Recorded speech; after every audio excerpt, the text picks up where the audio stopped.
If I could only do 5 things to prepare my kids for reading, these would be the 5. None of them use worksheets, none of them cost anything, and none start with the alphabet.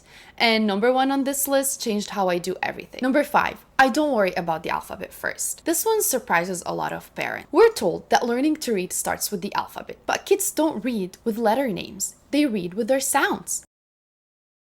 The letter S, its name is S. For your child to know how to read snake, they need to know the sound S. And that's how they start to read the word snake. Sounds connect in order to make words, like ka, a, t, cat. Those little moments build skills for them that they will use every time they try to read a new word. Number 4, we practice hearing sounds through games. So how do we practice hearing sounds? We turn them into games. There's a big word for this one. It's called phonemic awareness. All it actually means is being able to hear and play with the sounds inside words. Can you find a word that starts with S? Or we play the hungry eagle game. This eagle in our house, he says, "Craw, craw, I'm hungry." And my kids run around, look into books, whatever activity we are doing to feed this eagle with anything that starts with K. Craw, craw. Everything we use is already in our house, whether it's their toys, their books, or anything on the counter. To them, it's just games. But what they're learning is to notice sounds, and that's one of the strongest foundations for reading. Number 3, I make it play and not lessons. I never tell my kids, okay, it's time to sit and learn. They're 2 and 4. Instead, we play at the grocery store while taking a bath, taking a walk outside, looking outside the car window, reading books before bed. Learning does not have to happen while sitting on a table. The more fun it feels for them, the more they want to do it again tomorrow. Number 2, we read the same books again and again. If your child asks for the same book every single night, that's actually wonderful. It feels repetitive to us, but for children, repetition is how they learn. First, they're gonna start to predict the story. Then they're gonna start noticing patterns. Then they're gonna start noticing new words. And eventually, they're gonna start reading parts of the story from memory. Every reread builds confidence. And a little thing about books.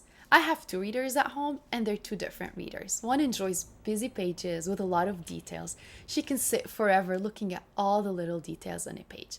And my other reader, he wants big pictures and everything that has to do with dinosaurs. And that's okay. It's the same shelf with 2 different readers at home. So for you to figure out what your child prefers, all you need is a little bit of variety. Number 1, I follow my children's interest. If I could only keep one of these, it would be this one. I don't build activities around what I think my children need. I build them around what they already love. Obsessed with trains? Let's talk about trains.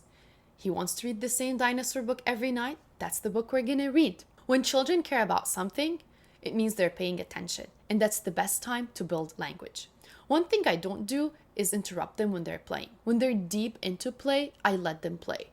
The talking happens in moments that we are already sharing. If we see a truck or a train from the car window, I would ask, what sound does it make? What color is it? Do you like it? What do you think it's carrying? If he's into dinosaurs, we read dinosaur books and we talk about them. I ask him, which one are you? Which one is your favorite? I would point at the tiny one and tell him, is this the biggest one? He would laugh and he would love to correct me and tell me that I'm wrong. I answer too. I tell him which one is my favorite and why and which one would I want to be. It's a conversation, not a quiz. So what does this have to do with reading? Kids read words that they already know. When he sounds out train in the future, it's gonna click. Why? Because he's heard it and said it thousands of times. That's the biggest shift for me. Rather than trying to make learning exciting, I use what excites them to help them learn.